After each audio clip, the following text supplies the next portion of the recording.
everyone, and welcome back to the AOS Crowd, your home for competitive Warhammer Age of Sigmar hobby. Woo! My name is Quin, and today I am joined by Big Phil.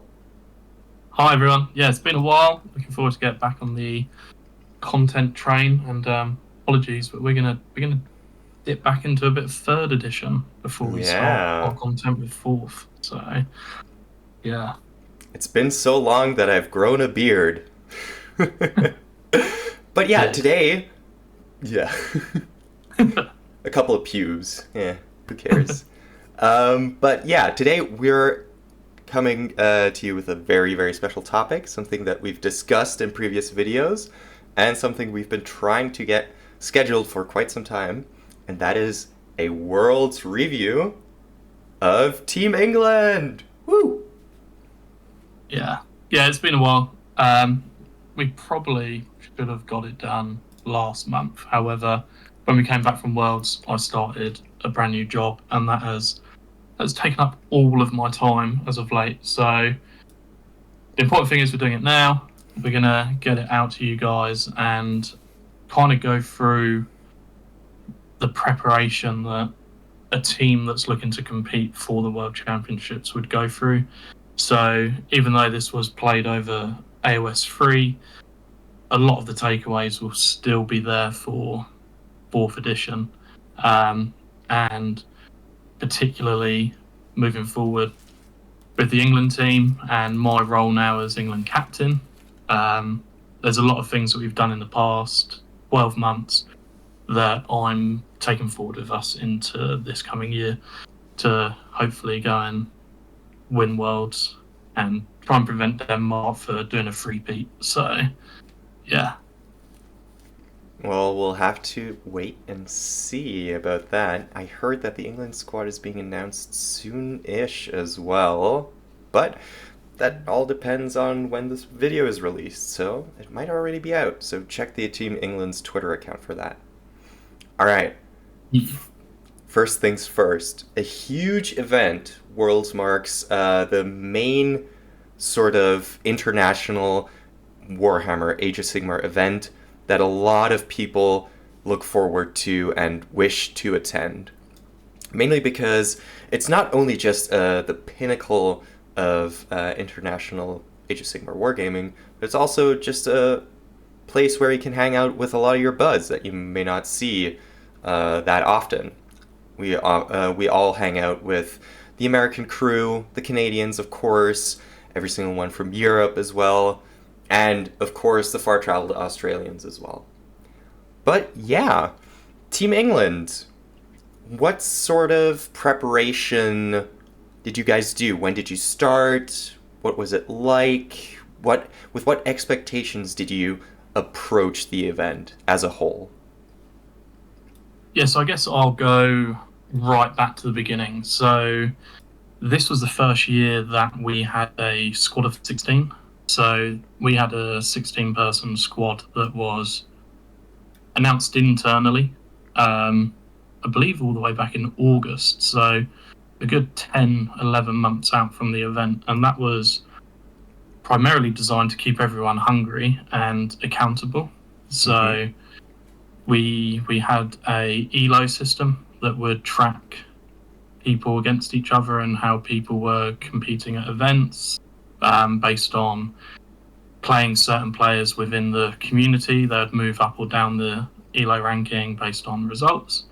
The top 3 of the ELO was visible, so you could see who you could compete against to then gain more ELO points and vice versa. So that helped drive like internal competitiveness to try and push to get in that top 3 or see how far off it you were. This meant we had certain requirements to go to certain singles events. We've done the Sheffield Slaughter review, which is basically a Team England practice weekend where we had the whole squad just before the final 8 got announced. We then had multiple teams events such as Brotherhood, the Brothers' War, Ragnarok, where We had 2 teams at all of them, which was quite good. So in terms of like the squad dynamic, I think that worked really well. Like I say, it held people accountable. They could visibly see the amount that other players were doing.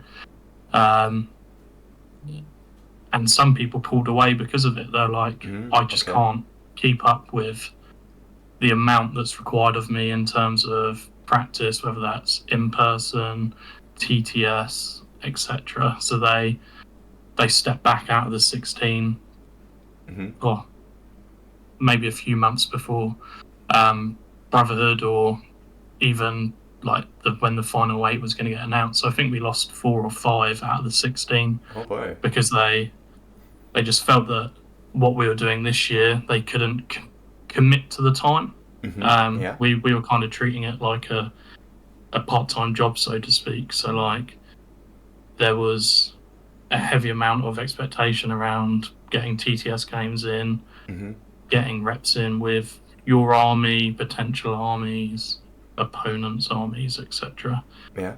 So yeah, I'm not sure I'll be as cutthroat this year in terms of the commitment from the early onset. Yeah. We kind of feel that the most important time is 2 months out from the event. So that's when a lot of the pressure for practice and reps will come. Just for a quick reference for everyone, 2 months out from the event is usually the time where lists are submitted, checked, and released.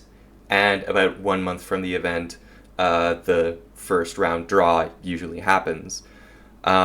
After which, of course, training and practice kicks into overdrive, right?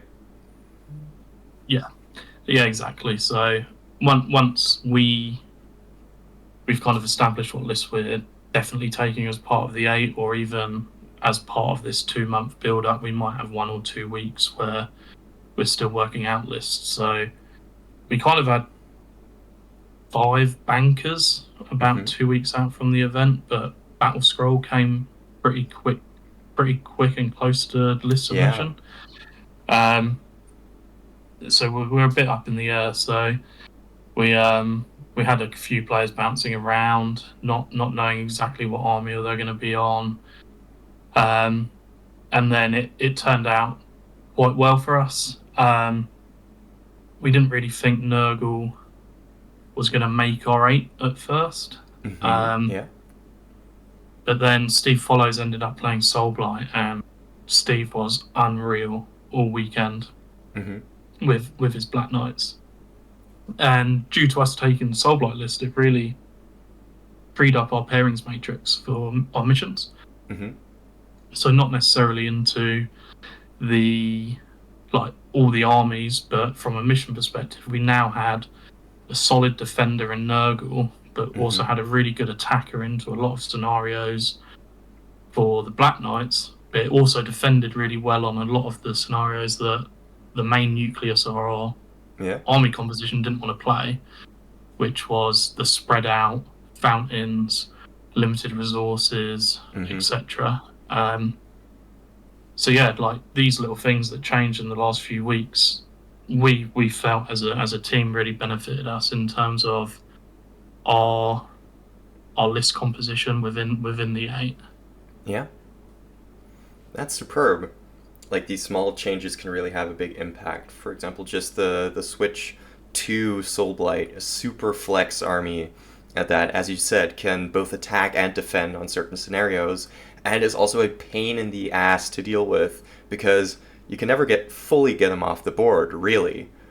You're always scoring, you're always a threat on home objectives, you're super mobile as well, and with a lot of the armies at Worlds really struggling with high mobility, it's just a superb option, really.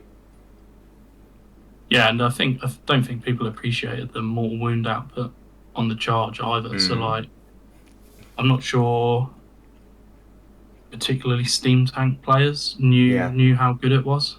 And we knew into Steam Tanks this was like a big green. Unfortunately, this was the only Black Knight list at the event, right? So if people wanted to prepare for it, they could play against it, but are you going to be able to prepare for it against how Steve Follows is going to play it? Probably That's not. true, yeah. So we had 2 lists like that. Mm-hmm. So we had Steve on the Black Knights and Freddie on Splintered Fang.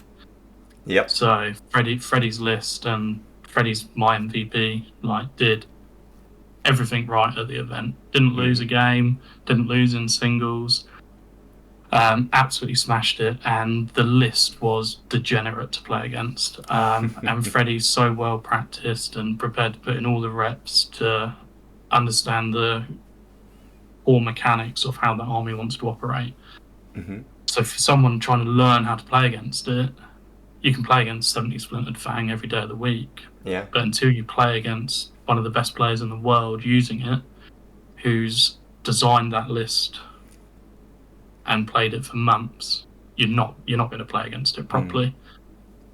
So yeah, those 2 lists really performed for us in all our pairings. So I think Freddie went 5-1-0 and Steve went 5-1. So unbelievable from both of them. Superb, yeah. So a keyword that keeps popping up is practice, and you mentioned that you've been, or your teammates have been playing these lists for months and months prior to the event, even without having all the information of the battle scroll. Yeah. When you're playing something that has a lot of power and a lot of potential, routine feeds into that so much more. Because even if your tools are limited or cut back due to a battle scroll change, you're still able to adapt because you know the army inside and out. Elements might switch around, but that doesn't deter you from still providing a list that performs. And speaking of performing list changes and practice, you're playing Flesh Eater Courts. And as we've talked about when we were speaking about Brotherhood a couple of videos ago, well, our first video actually, you were on an Usharon list with 40 Beast Flayers and just a heap of models that you could push around and let stand on objectives. But the battle scroll that dropped right before the lists update was basically almost a killing blow to one main part of the army that was sort of a lot of the, not necessarily a fulcrum, but a key piece. The change to Cruel Taskmaster as the command trait deterred me from taking Feck to Worlds because I felt it wasn't really as strong. And yet you decided to still take it. I know you've been running the list for quite a while, so why don't you take us through that process of adapting to the battle scroll change, deciding on Feck as a whole, and yeah. Yeah, so I started playing Flesh Eater Courts in December, and that's when I knew this was kind of the army that I was going to be on for Worlds. So other than my little flirt with Nighthaunt at Sheffield Slaughter, I'd only played Flesh Eater Courts from December until the World Championships. So we're talking 300 plus games, whether that's in person, TTS, or events. I'd always played the Morgaunt build. I had played some Hollowmorn to test the water and see what we thought of that, which was very similar to the Polish list that Thomas took. Yes. Again, really powerful, but we felt for our internal list composition again was the list that we had created was better to fulfill the role that the team required opposed to the more aggro knight build. We wanted a bit more control, can go down as first defender and try and get a green early on. So we played a lot of that. Battlescroll then came out, and I actually believe Cruel Taskmaster change benefited my army, despite having 109 lads. So Flesh Eater Courts are so reliant on spells to get all their buffs up and make them even more powerful. So the change from Cruel Taskmaster kind of forced you into taking Feverish Scholar, which was +1 to cast Unbind and Dispel, and if you had 6 Noble Deeds points, you'd get +2. So, again, with Acolytes, Locusts, so you could become a free cast wizard with +2 to cast Primal Dice. You're almost guaranteeing you get all your key spells off, whether that's Chalice, Deranged Transformation, etc. Also, the way in which they ruled it at Worlds was, for example, Seraphon needed line of sight to your endless spells. Yeah. So you could hide your endless spell behind terrain, even though Croak's got board-wide Dispel, you wouldn't be able to get rid of it. So to allow you to kind of have counterplay with Croak at +2 to cast, we still felt the list was really good at that role of defending first. Yeah. The other thing was we obviously knew Feck was really strong based on results it was getting at singles and all our practice games, etc. And we knew it was going to get a hit in terms of a points hike. So we were playing the list at about 1940. Yeah. And we also had Barricade in it. So we had a bit of flex if stuff did change, and then we had the ability to upgrade Crypt Guard to Ghouls if the points didn't come in. But we're just on the side of caution, so to speak. So we had flex in order to adapt to any potential battle scrolls. So playing that way really did benefit us. It also meant that if battle scroll didn't come before list submission, we then had the option to change the list ever so slightly, which could have been like getting rid of Barricade and the Marrow Scroll and putting a Vargulf in instead. So we had loads of options, but in the end it meant we kind of lost the Barricade because all the Arc Regents went up, and that kept us under 2k. Yeah. So all the practice was worth it. So yeah, Battle Scroll I think positively impacted us in a way. Of course it did alter the play style a little bit, and you weren't banking on bringing every single one of your lads back. So yeah. But still a super tough army to crack. Like, no chance you're getting through that reliably. No. But yeah, intentionally playing a couple points below 2k in fear of battle scroll changes is genius. Because you're also learning, if battle scroll changes don't come, you're also learning how to play with less models anyway. So you're already sort of playing with 1 foot behind, with a slight handicap compared to your opponent, who's always at 2k or just about that 2k range, while still sort of compensating for those lost points, really. But yeah, preparation has been talked about fair and true, so I suggest we get into Worlds itself.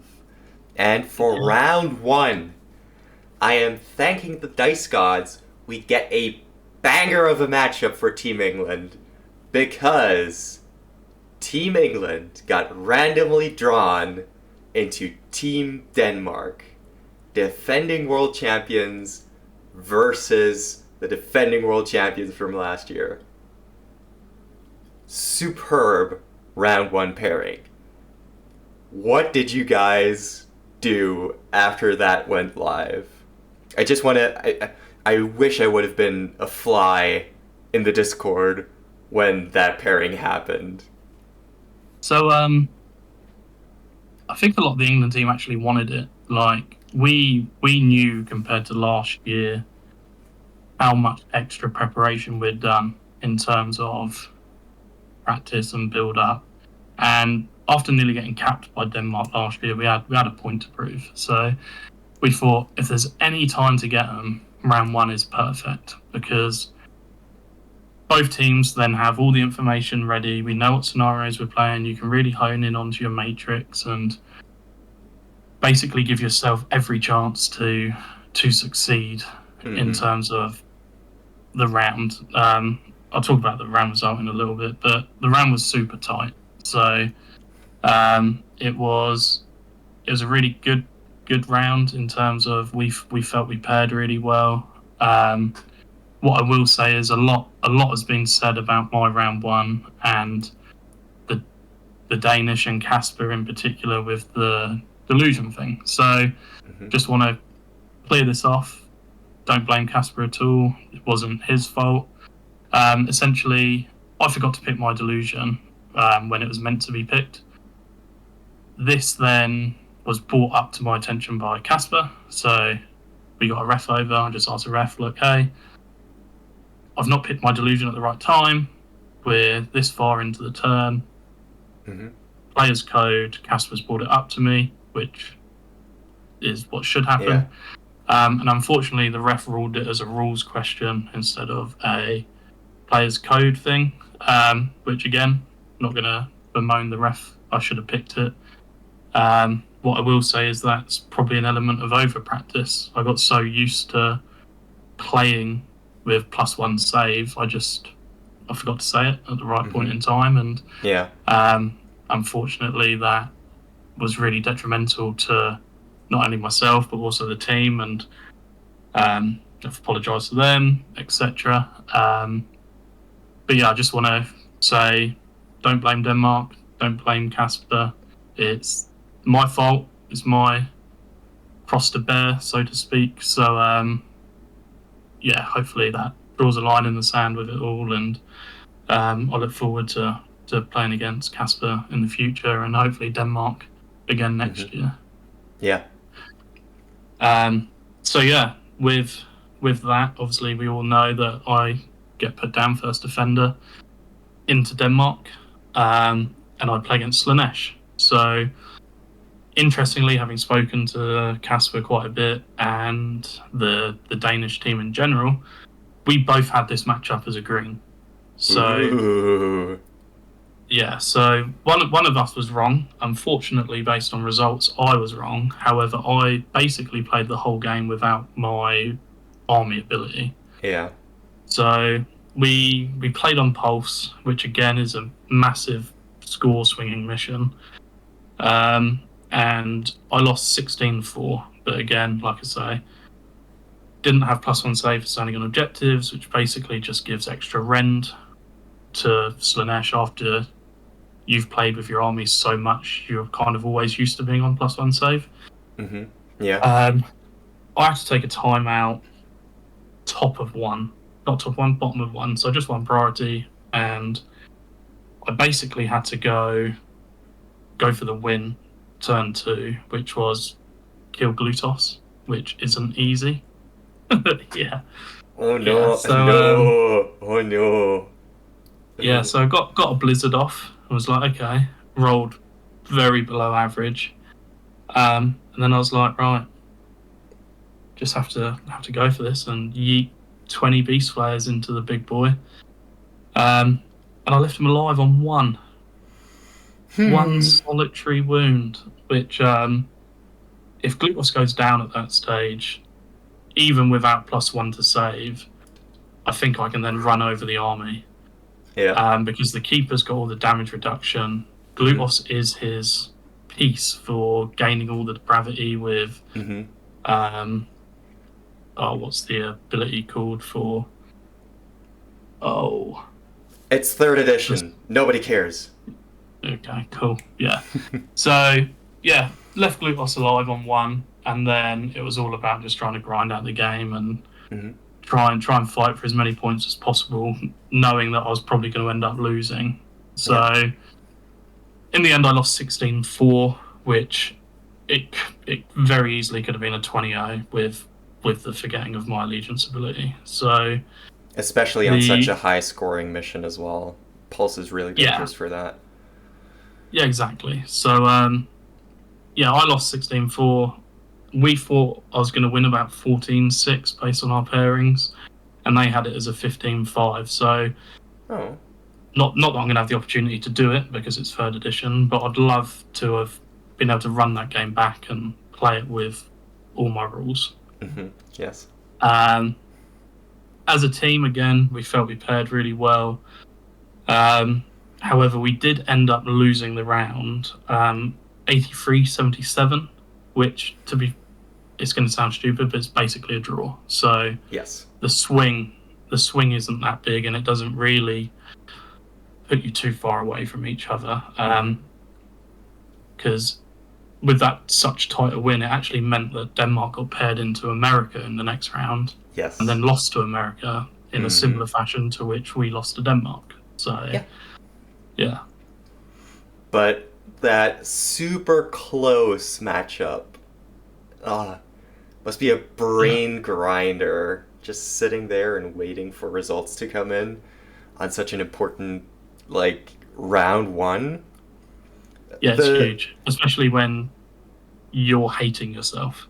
yeah, Yeah, the game plan for the entirety of Worlds depends on the round you're playing, the opponent you expect to be the strongest that you're going to face. Um, the ones that you're most evenly matched with, or the ones that have recently just gotten huge win after huge win after huge win, and are just on that winning high and just ready to run you over.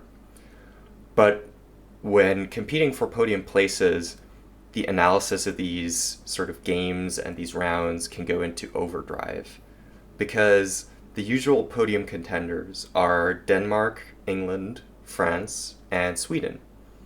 And since Denmark and England were already playing each other round one, the other two have the opportunity to score immense points in round one and succeeding rounds while still avoiding the horrible quote unquote matchups that they would get out of England or Denmark or each other. So it makes the round one even more of a literal train wreck to sort of think about and trying to figure out because you also know that the podium places might be on the line and close games, yeah, they're a nerve teaser.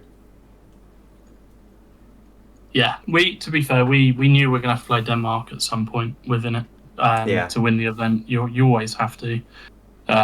Again with France, Sweden, which you've alluded to, we'll get to those rounds shortly. But it just meant like getting Denmark round one gives you no free hits.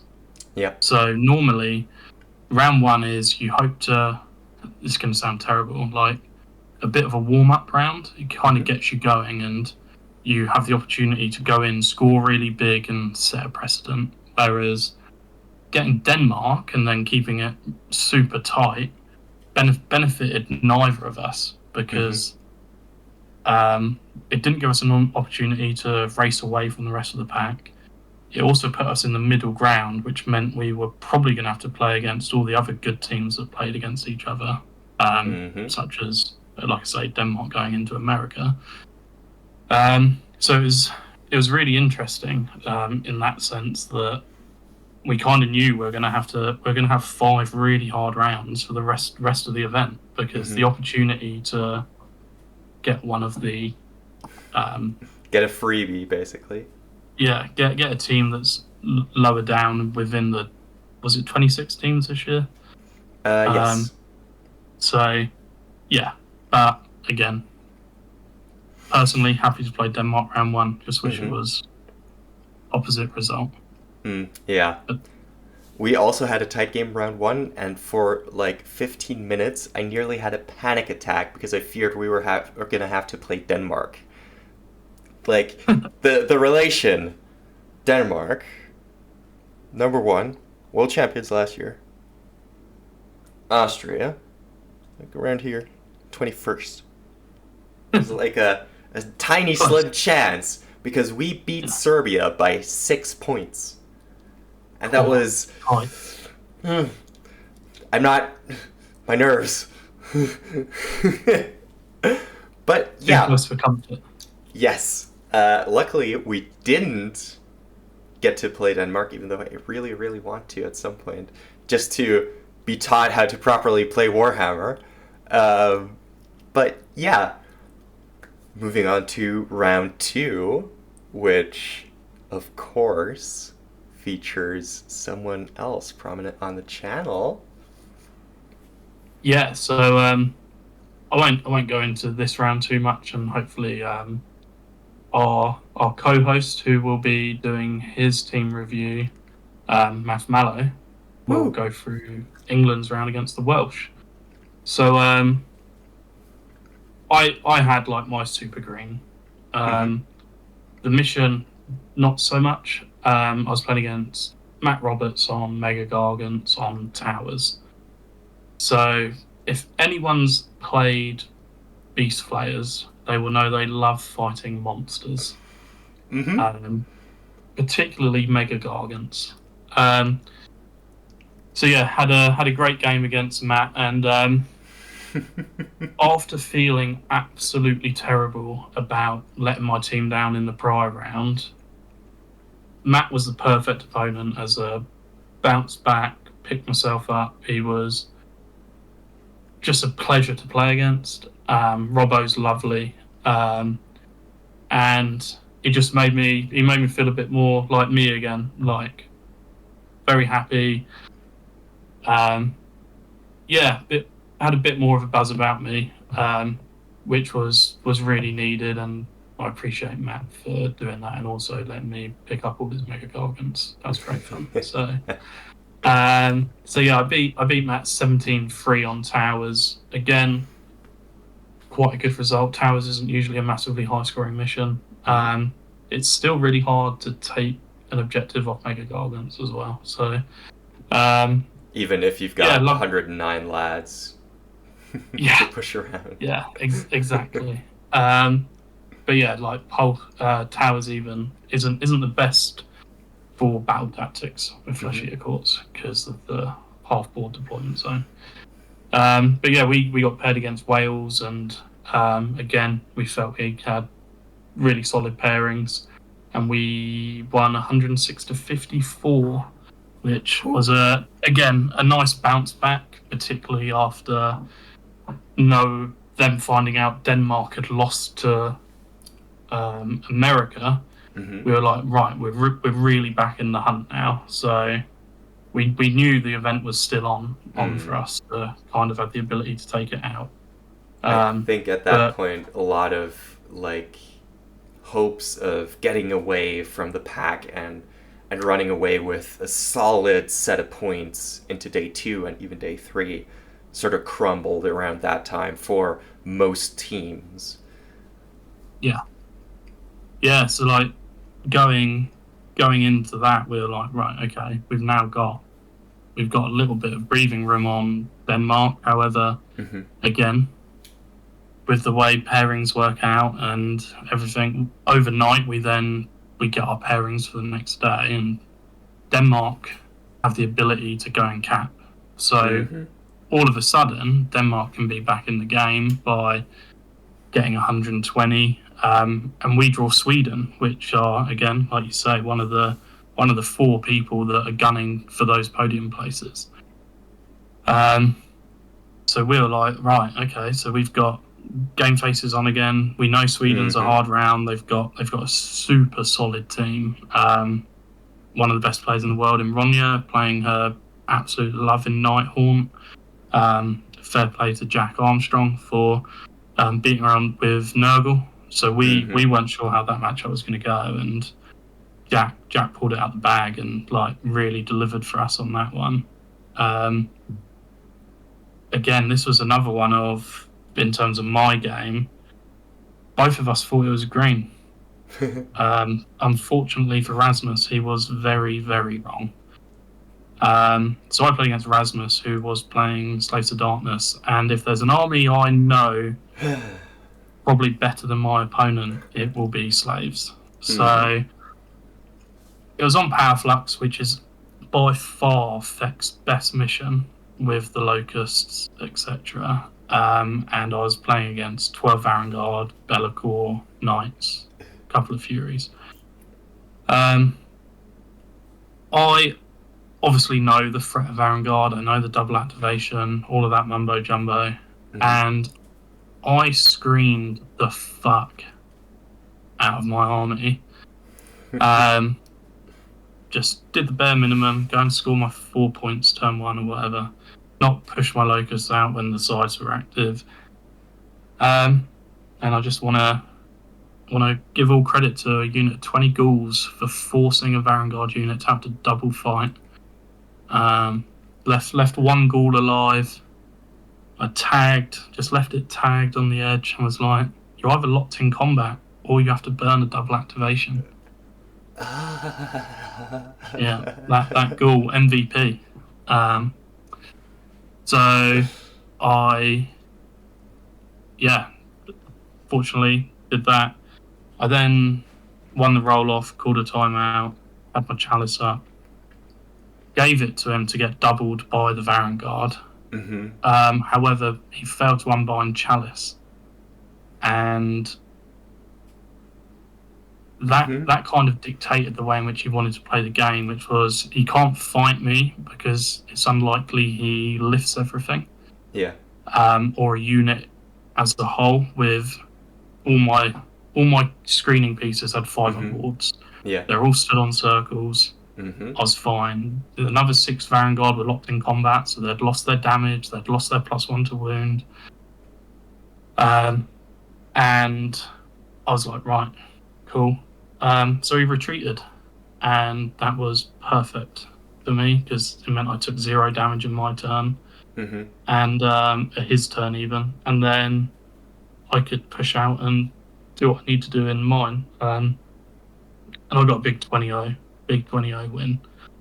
So really helped secure the round for us. And again, knowing that Denmark can go on and score big, we ended up beating Sweden 100-60, which is no mean feat with the caliber of player that they have on their roster. So yeah, we were super pumped by that. And then like I say, I was really happy to go into Slaves of Darkness, and it's also the army I'm most looking forward to playing in 4th edition. Ooh, a little sneak peek. I'm going home. It's coming home. Or is it? Looking at the next round, something that I didn't expect at all this event was Italy performing superbly up until this point to be fighting with the top dogs of the event for potential podium or legitimate podium contention. Yeah, no, we, like you say, we had Italy round 4, and they are lovely. I'm going to absolutely butcher the pronunciation of this name, but I think it's Guillermo. He played Soulblight. So Soulblight's a really interesting matchup for Feck because I just do everything better than he does, except for battle tactics. But we were playing on Spring the Trap. He felt he had to go first for any chance of scoring 5 points, which I completely agree with. Otherwise, I'm just going to put my whole army across 2 and have no real need to push out. And then that's exactly what I did. I took the middle with 60 lads. I took a flank with 40 lads, and I sat there the whole game and just did tactics and grinded out a 16-4, a 4 win against Soulblight, which again is we'll take that as a team. Soulblight we know is really good at scoring tactics, and usually it's quite a close game for a lot of armies. So to get 16 points out of it was fantastic. And yeah, we ended up a relatively comfortable round for the team with a 91-69 win. So we probably dropped a few points that we shouldn't have, and probably should have had it up closer to the 100 points that we got against Sweden. But yeah, just happy that we're continuing that trajectory of winning our rounds and staying in the mix with the other teams. Unfortunately, Denmark capped again against Germany, I believe, this time, which is a massive surprise because Germany looked really solid from a list composition and a team. And all of a sudden, you're back to chasing Denmark, and overnight, we know we've got a really easy game in the morning. Lovely, lovely France. Yeah, so France classic, historic matchup. Yeah, so unfortunately, we didn't actually play France in the previous year because we got clubbed by Denmark. Yeah. Which kind of meant we got to do that submarine aspect of smashing people on the way back up. So this year to get France round 5 felt like quite a big deciding point of how each team's tournament was going to pan out. Yeah. And I probably had the worst dice game of my life against Paul on Cities of Sigmar. And again, it just happened to be on Pulse, that really big swinging mission. And yeah, I had perfect turn 1, like the steam tanks did no damage. And then I went in turn 2 because all my practice games, I'm like, right, go and pin the steam tanks, dictate where they can shoot, tow objectives, they don't kill you. You outgrind them, you outscore them, blah, blah, blah. Yes. I lost 40 Crypt Guard, 20 Beast Flayers in my own turn to the Unleash Hell and combat from steam tanks. That never went into my matrix of possibly ever happening. Oh no. And yeah, so then he got the turn and doubled me back, and I was left with 20 Beast Flayers, an Arc Regent, and a battlescroll, and I was like, holy fucking shit. And again, I took a time out, was just like, Luke, just to let you know, like, I've had the worst turn for my life, and I'm probably going to get 20-0'd here. But again, like, you're in a team environment, and you've just got to absolutely grind it out for as many points as possible.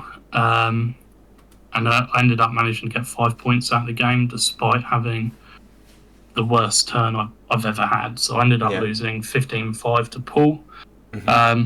What I will say, because I know the French guys do get a bit of a bad rep, Paul was lovely. Like, I had a super good game with him, super clean.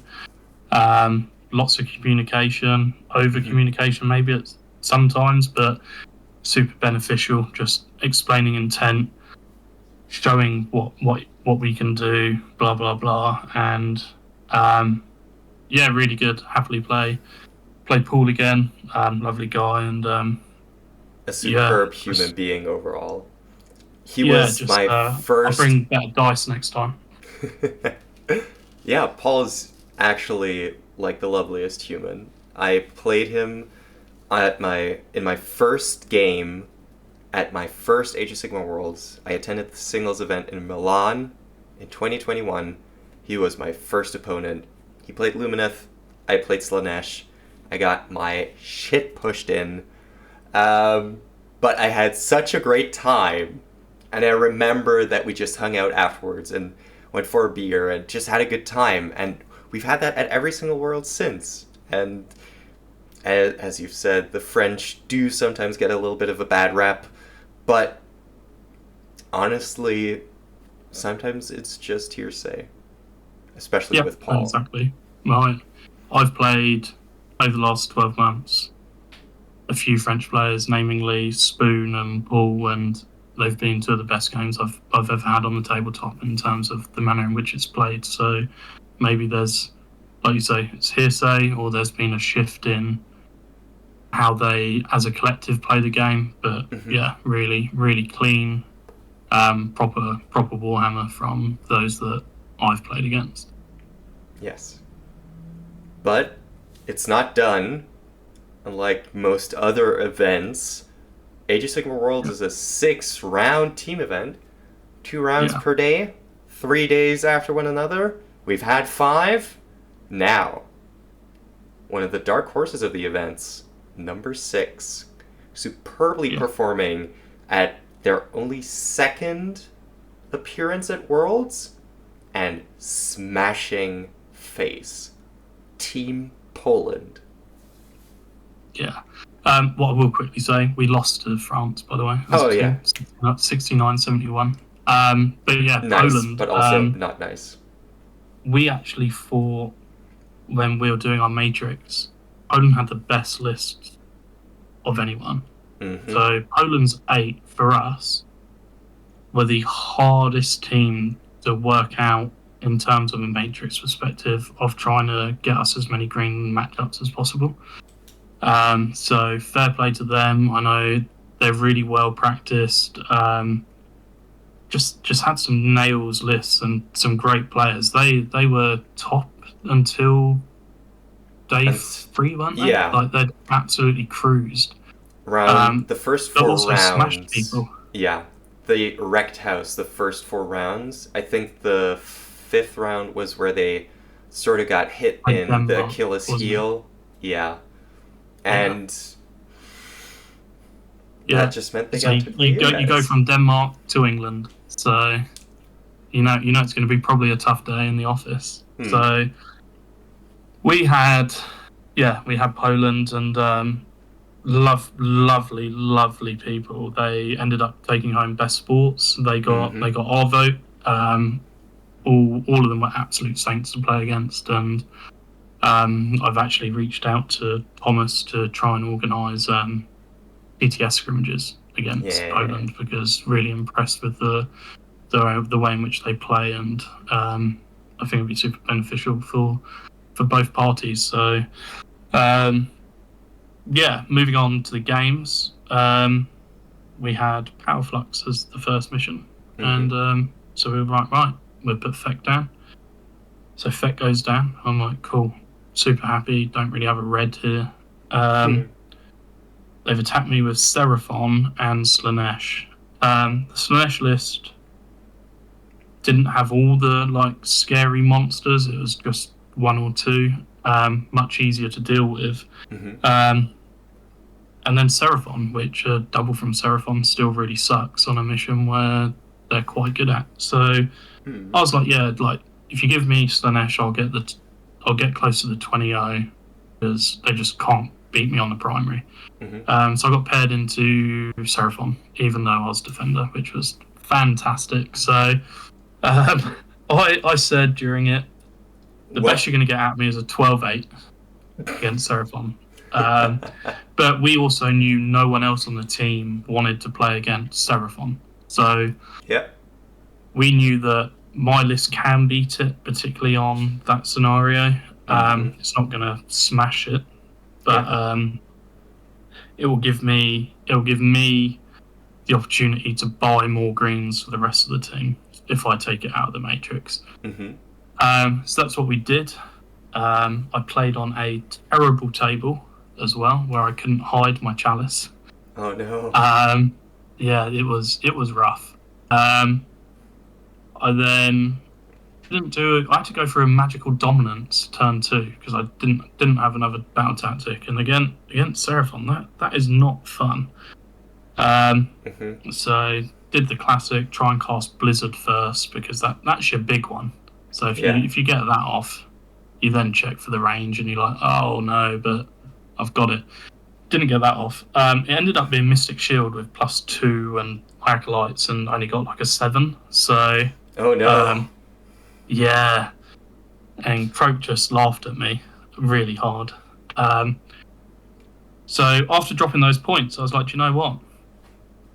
We're just going to have to try and take your home objective. So that's what I did. I put 40 Beast Players and 20 Crypt Guard on his home objective and kept him there. And then yeah, had a really good turn. I then won priority, gave it back to him, and he hadn't really pushed out too much. So I then started to really ramp up the scoring. Had a good turn of killing a wizard, having acolytes on both objectives, Mm-hmm. really scoring well, Yeah. and then remembered how much a double from Croak really sucks. So I lost like 3 arc regents in one turn. All three of them. Yeah, just got bombed to fuck.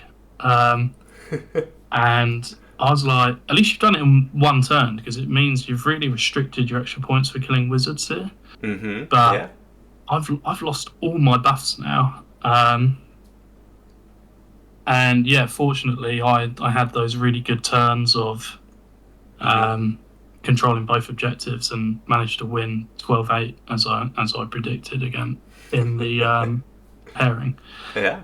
But what that did mean was, like I say, we ended up getting slightly better matchups further down the line Mm-hmm. against a team and a set of lists that we found really hard to pair into. And as a result, we won the round 98-62, which we're really happy with. Thank you all. Little golf clap for Team England. Appreciate it. So yeah, after that, obviously the event's over. Do you want to let everyone know, if they haven't known already, who came third? Well, not quite sure, but I think it has something to do with these two stars here, and there not being a third. Well, Sweden came third, Yeah. and then So England came second. England just came second. So wasn't the result we were after, but like I say, we were pretty content with second place Mm-hmm. after our 2 losses against Denmark and France. So Yeah. as a collective, we knew we'd drop points where we shouldn't have. Mm-hmm. And there's a whole heap of things to explain that, and I'm sure people will comment on Twitter or have done over the prior 5 weeks or whatever. But yeah, we weren't quite good enough. We did absolutely everything we could, and Mm-hmm. unfortunately, myself included, I feel like I let the team down, particularly after my round 1. Let Luke down as a captain for being, I'd say, one of his like bankers. For like, I was on a list that I was really comfortable with. I knew my matrix inside out. I knew my matchups inside out, and in my opinion, I shouldn't have lost any games of Warhammer. One of them was abysmal dice, which happens. That's why we play the game. The other one was me forgetting my allegiance ability, which just shouldn't happen at that level. But it happens sometimes. Pressure gets to you. Sometimes you get too comfortable and you just get used to playing the game, and you just bypass that one facet. So yeah. But then Denmark took the event out and won it back to back. So congratulations to Denmark, Christopher and the team. Personally, I really look forward to playing you guys again next year. And hopefully we don't lose 3 years in a row. So that'd be yeah, nice, super right? excited. Yeah. But yeah, overall, I still have to say it was a phenomenal result. The top 5, I believe, were all separated by a total of 20 odd points. Up until Denmark, who ran away with it a little bit with like a 20 or 30 point margin, I believe. Yeah, I think they're about 40 points ahead of England in the end. Yeah. Their 2 rounds where they managed to cap really swung it for them. So yeah, kudos to them for their pairings and having the ability to go and cap in the previous edition of Warhammer was really fucking hard. So for them to do it, fair play. Superb result overall as well, for Sweden, who came third. They've been podium contenders every single year. I feel like I've attended Worlds, and yeah, kudos to Team England. Perfect sort of way to ring out the edition. Would have been nice with first place, but hey, you beat the other 24 teams to a better spot. So yeah, no, exactly. I think we're super proud. So yes, looking forward to fourth. yes, mate. Speaking of which, fourth edition. It's right here, right now. We're already playing it, ish. I've had a couple of games. Phil, of course, has already had. How long has been it out? It's 3 weeks, so 50 maybe.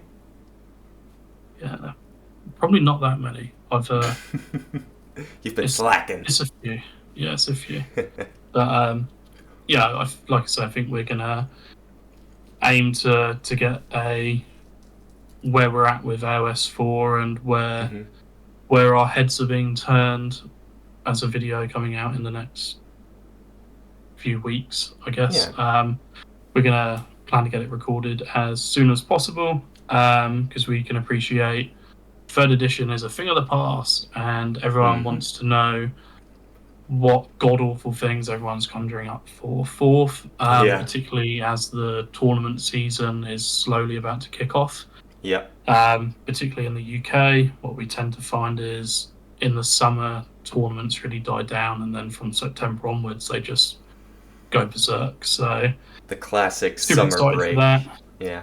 And then we've also got Six Nations for England, so we need to get all the list brains working and figuring out the most degenerate 8 things in the game. So yeah, superb.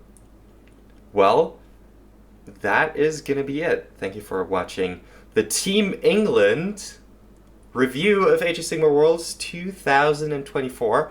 Can't wait to be back again next year talking about all of these things with the addition of having the captain's perspective as a part of it. It's going to be fun. Super fun. But in the meantime... Are you looking forward to the admin? I love it. I gave you a little sneak peek earlier, but I've tidied up our Discord, I've organised all the shirts, I've done all the dice, like I'm ready to go. I love being organised, so for me it's perfect. I'm also very lucky that I work in an office, so I can kind of be on my PC checking on things as and when throughout the day. But yeah, I've put in a bit of groundwork already to kind of get things all moving.